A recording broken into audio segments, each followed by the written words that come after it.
ఈ లోకాశలు గతించిపోవును, నీ జీవిత గమ్యము ఏమాయెను. ఈ లోకాశలు గతించిపోవును, నీ జీవిత గమ్యము ఏమాయెను.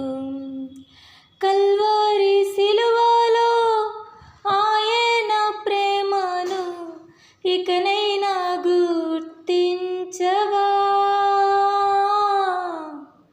ప్రభు అయిన యేసుని ప్రేమను చూడుమా, ఆయన వైపు చూడుమా,